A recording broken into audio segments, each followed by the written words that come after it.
Break के बाद एक बार फिर आपका स्वागत है। चर्चा हम लगातार जारी रखे हैं प्रॉपर्टी मंत्रा में किस तरह से बिल्डर्स और डेवलपर्स अपनी मीठी मीठी बातों में उलझाकर जो एक निवेशक है उसको उसका पैसे को हड़प लेते हैं और उसको सही रास्ता भी नहीं दिखाते हैं। कई बार तो इस तरह की भी चीजें सामने आती हैं कि जिस प्रोजेक्ट्स का वो लोग देखते हैं, लुभावने सपने दिखा रहे होते हैं, वो प्रोजेक्ट ऐसा होता है कि उसको लाइसेंस मिला ही नहीं होता। आपको बता दें कि आरटीआई के जरिए भी ये जानने की कोशिश हमने की तो नोएडा के सेक्टर 162 में 2 प्रोजेक्ट हैं इस बिल्डर के, उनमें से एक प्रोजेक्ट को अभी तक लाइसेंस ही नहीं मिल सका है और कोई भी एनवायरमेंट क्लियरेंस भी इसको नहीं मिला है। तो ये अपने आप में बड़ी चीजें हैं जो अक्सर सामने नहीं आ पाती और निवेशक इन चीजों से दूर रहता है।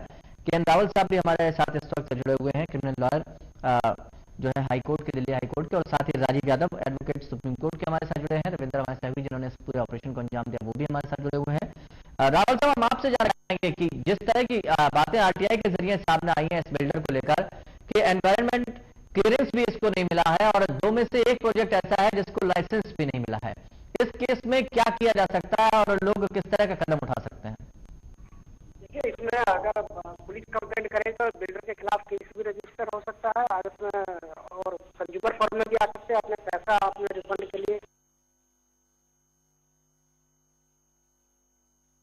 बेसिक रिलीफ है तो उसमें जाकर भी आप केस फाइल कर सकते जी जी बिल्कुल। रविंद्र, हम समझना चाहेंगे कुछ और चीजें जो आप बताना चाहेंगे हमारे दर्शकों को जो उनके लिए फायदेमंद रहेंगे। जी बिल्कुल, जैसे मैं आपको बता रहा था रविंद्र, क्योंकि हमने जब इस पूरे ऑपरेशन को जब अंजाम दिया तो हम कई बिल्डरों से मिले, उसमें हम कॉस्मिक के भी कई लोगों से मिले, जिसमें हमें पहली 2 मुलाकात में ही साफ तौर पे पता चल गया कि कंपनी के अंदर काफी घालमेल चल रहा है। ब्लैक मनी को व्हाइट में कन्वर्ट करने का तो एक छोटा सा हिस्सा ही था।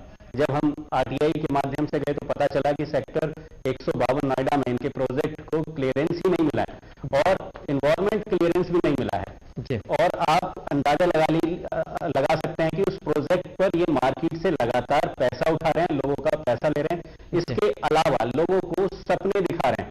3 तरह की प्रॉपर्टी बेचते हैं, रियल, वर्चुअल और जो एक तरह की होती है जिसमें शॉप्स वगैरह जो सारी चीजें होती हैं वो वाली होती हैं, जिसे रिटेल बोला जाता है। तो 3 तरह की होती है। 2 तरह की प्रॉपर्टी आपने जरूर सुनी होगी, रियल, और आपने जो रिटेल है वो जरूर आपने सुना होगा, लेकिन वर्चुअल प्रॉपर्टी नाम की कोई चीज आपने नहीं सुनी होगी। और इस कंपनी ने हमें ऐसी जानकारी दी कि एक ऐसी भी प्रॉपर्टी होती है जो सिर्फ आपके नाम पर होती है और उससे किराया आता है, उस प्रॉपर्टी को आप खरीद सकते हैं, उसका पोजीशन नहीं ले सकते, उस पर भी आपको अच्छा मोटा जो रिटर्न है वो मिलेगा और आपकी जो ब्लैक मनी है वो व्हाइट हो जाएगी। बिल्कुल, हम अपने